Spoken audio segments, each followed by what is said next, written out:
This one is it's basically down to Ronaldo rather than United because he's got a year left in his contract at the end of this season, and I don't think Ronaldo will be told by Man United what his future is. It will be up to him. I think he will say, right, well, do I want to stay here? Do I want to be part of this so-called project? Who's the new manager going to be? Because I can't see Ronaldo being told that, yes, you're staying next season, Cristiano, but you're going to be on the bench. So it'll be up to him. And I don't think United is the club they are. They are still a club that puts the commercial value of a player quite highly. All we heard tonight was that Tom Brady was there watching Ronaldo. The focus was on the wrong thing. It should have been on the pitch rather than the guy in the director's box. So United are too often kind of hypnotised by the star name. So I don't think United will push him out. I think it'd be a question of Ronaldo thinking, do I want to be here next season? Do I want another season like this one where I've been surrounded by players who aren't as good as me? We're not winning the games we should be winning. I imagine he wanted to go to United and find a way to win a trophy before he sails off into the sunset wherever he goes. There's no real chance of that this season, unless they win the Champions League, which there's no real chance of that this season.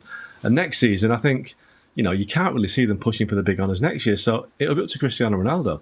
United will happily let him stay, I think, because I don't think they're prepared to say, on your way, Cristiano. So he's the one that's got the decision to make. And as it stands right now, he looked quite angry tonight. I thought it looked like he'd proved a point. There wasn't a lot of warmth towards his teammates and Ralph Rangnick because he walked off the pitch. So he might be thinking, right, I've shown you what I can do, but this is my season, I'm off. But we'll wait and see. Yeah, did Rangnick get it completely right then, Mark? Obviously not playing him in the match against City, questions about whether or not he was fit. Did that motivate him for this sort of performance, or is that just too easy to say? No, I think that has motivated him. I think other things have motivated him as well. The fact that I do think he's frustrated by what surrounds him at times. I think, I think too many players at United in the last 2 or 3 seasons, certainly under Ole Gunnar Solskjaer, have had an easy ride. They've had it easy. They've been allowed to, be inconsistent, have poor performances. And Ronaldo's come in and he's seen these so-called star players who have delivered, one game every 4 or 5, and he's thinking, well, why aren't they as dedicated as I am, as determined as I am? So I think there's a lot of things that have kind of been in that performance. But certainly last week, I mean, I'd seen Ronaldo quite a bit since the turn of the year, and he's been poor. Against Middlesbrough in the FA Cup, he couldn't get away from his defenders. He looked like he was shot. He really did. But tonight, he's 37. Looks like he was 27. He was fantastic tonight. But I suppose if you look at his game in the round, he didn't contribute a lot, apart from a hat-trick, which is not a bad return no matter what you do around the pitch. It's not bad. Mark, you talk about the fact it's in his hands. Where would he go, though, away from United?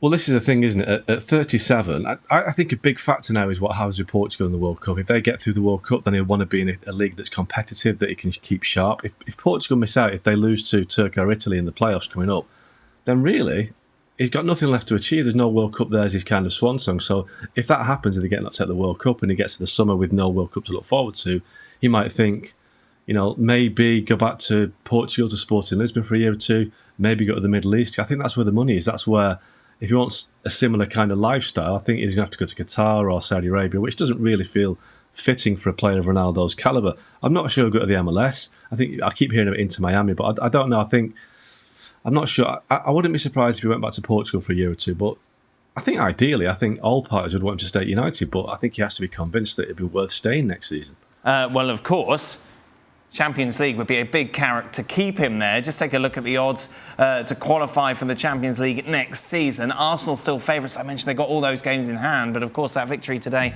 certainly didn't hurt United's chances. But you look at it, Stevie, and Arsenal really need to muck this up, don't they? Well, Arsenal's got some tough games. Well, they got your boys, obviously. Yeah, they've got Chelsea, they've got Man United. They got some easy games, but with 4 games in hand and only 2 points behind, there is no question you should back yourself. Yep. And there's no reason to suggest the results they're getting now won't continue. They're pretty solid at the back. They've started scoring some goals, which they weren't doing previously, but then they weren't losing. And so all the things they're doing are completely unlike all the teams around them.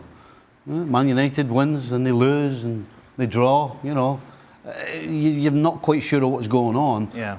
Arsenal's been the most consistent recently, so yes, it's absolutely theirs to make a mess of. Spurs done, Don?